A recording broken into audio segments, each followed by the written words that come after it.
वालेकुम वरहमतुल्लाहि वबरकातुहू। Hi guys, मैं आपका भाई मोहम्मद उवैसुर रहमान लतीफ़ी। चैनल को सब्सक्राइब करें, लाइक करें, शेयर करें, बेल आइकन पर प्रेस करें। MOR लतीफ़ी नेटवर्क को ज़्यादा से ज़्यादा लोगों तक पहुँचाएँ।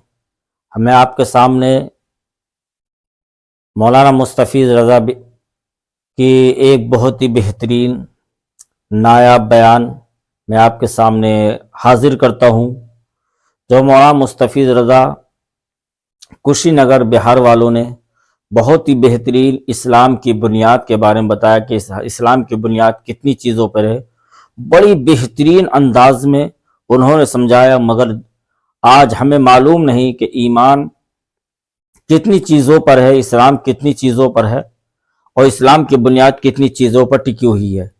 तो आप उनके बयान को गौर से सुने और बयान को सुनने के साथ साथ चैनल को सब्सक्राइब, लाइक, शेयर ज़रूर करें। चलते हैं वीडियो की तरफ। मिस्कात शरीफ जिल्द अव्वल सफा नंबर 12 हदीस नंबर 2। यह हदीस बुखारी और मुस्लिम में भी है। वअन इब्न उमर क़ाल, हज़रत अब्दुल्लाह इब्न उमर रज़ियल्लाहु अन्हु से रिवायत है, क़ाल रसूलुल्लाह सल्लल्लाहु अलैहि वसल्लम कि नबी करीम सल्लल्लाहु अलैहि वसल्लम ने फरमाया, बुनियत दीनो अला खमसिन, यानी इस्लाम की बुनियाद 5 चीजों पर रखी गई है। याद रहे, आप लोग गौर से समाप्त करेंगे। हमको ये नहीं मकसद है कि हमारी तकरीर को 1000 लोग सुनेंगे या 5 लोग सुनेंगे, इससे बहस नहीं है। मैं कोशिश ये करता हूं कि 2 ही 4 लोग अगर मेरी बात को समझ लिए, गौर से सुन लिए, तो कोई जरूरी नहीं है कि 1000 को सुनाया जाए। सुभान अल्लाह, सुभान अल्लाह, माशाअल्लाह। हुजूर अलैहिस्सलाम फरमाते हैं कि इस्लाम की बुनियाद 5 चीजों पर रखी गई है। नंबर 1, शहादती अल्ला इलाहा इल्लल्लाहु व अन्ना मुहम्मदन अब्दुहु व रसूलुहु। इस बात की शहादत देना कि अल्लाह के सिवा कोई माबूद नहीं और हजरत मोहम्मद सल्लल्लाहु अलैहि वसल्लम अल्लाह के बंदे और उसके रसूल हैं।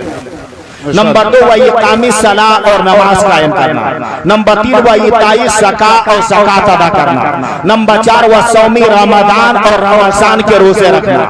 नंबर 5, वल हज और हज करना। इन 5 बातों को अरकान इस्लाम, इस्लाम की बुनियादी बातें ये 5 चीजें हैं। पहले नंबर पर क्या है? अल्लाह रसूल पर ईमान लाना। और दूसरे नंबर पर क्या है? नमाज कायम करना। और तीसरे नंबर पर क्या है? ज़कात अदा करना। चौथे नंबर पर क्या है? रोजा रखना रमजानुल मुबारक के। अब 5वीं नंबर पर क्या है? इस्तिताअत हो, दौलत हो, ताकत हो तो खाने काबा का हज करना। इन 5 बातों को अरकान इस्लाम कहा जाता है। मगर कमाल की बात यह है मुसलमानों कि दूसरे नंबर पर क्या है? नमाज, नमाज अमल है। तीसरे नंबर पर क्या है? ज़कात, ज़कात अमल है। चौथे नंबर पर क्या है? रमजानुल मुबारक के रोजे रखना, तो रोजा रखना अमल है। 5वीं नंबर पर हज करना अमल है। ये चला मुसलमानों, नमाज भी अमल है, ज़कात भी अमल है, रोजा भी अमल है, हज भी अमल है। तो ये 4 अमल है। तो मुसलमानों, इन चारों से पहले क्या फरमाया गया? अल्लाह रसूल पर ईमान लाना। पता चला अमाल बाद में है, ईमान पहले है। और ये बता दिया गया कि नमाज उसी वक्त कबूल होगी जब ईमान की दौलत होगी। रोजा उसी वक्त कबूल किया जाएगा जब दिल में ईमान की दौलत होगी। ज़कात को उसी वक्त कबूल किया जाएगा जब दिल में ईमान की दौलत होगी। हज को उसी वक्त कबूल किया जाएगा जब दिल में ईमान की दौलत होगी। इसीलिए अरकान इस्लाम में पहले ईमान को रखा गया और बाद में अमाल को रखा गया। और ये बता दिया गया कि बगैर ईमान के तुम्हारा कोई भी अमल अल्लाह की बारगाह में काबिल कबूल नहीं। बेशक बेशक इस्लाम पहले नंबर पर अल्लाह रसूल पर ईमान लाओ। दूसरे नंबर पर क्या करो? नमाज कायम। तीसरे नंबर पर ज़कात देना। ये मैं बार बार नहीं रिपीट कर रहा हूं, आपको समझाना चाहता हूं। तीसरे नंबर पर क्या है मुसलमानों? तो तीसरे नंबर पर रखा गया इस बात को कि तुम ज़कात अदा करो। चौथे नंबर पर रखा गया रमजानुल मुबारक के रोजे को। 5वीं नंबर पर हज को। अब ये कि पहले नंबर पर अल्लाह रसूल पर ईमान लाना, बेशक अगर कोई बंदा कहे कि मैं सिर्फ अल्लाह पर ईमान लाया और नबी को न माने और नमाज भी पढ़े, ज़कात भी दे, रोजा भी रखे, हज भी करे और कहे मैं सिर्फ अल्लाह को एक मानता, अल्लाह पर ईमान लाए और नबी को न तस्लीम करे, तो क्या वो मोमिन होगा, मुसलमान होगा, ईमान वाला होगा? तो हरगिज नहीं होगा। आइए मैं आपको समझा रहा हूं। शक्कर व पानी मिलने से शरबत बनता है, गरम व सर्द तार मिलने से बिजली का पावर बनता है और अल्लाह रसूल को मिलाने से ईमान बनता है। पता चला बगैर मिलाए ईमान बनेगा ही नहीं। बंदा सिर्फ अल्लाह को मान करके कभी मोमिन नहीं होगा। इसलिए कि मुसलमानों, अल्लाह ने ईमान की दौलत कहीं और नहीं, दरे मुस्तफा पे है। और मुसलमानों, जब तक बंदा नबी को नहीं मानेगा वो मर्द मोमिन नहीं हो सकता, वो ईमान वाला नहीं हो सकता।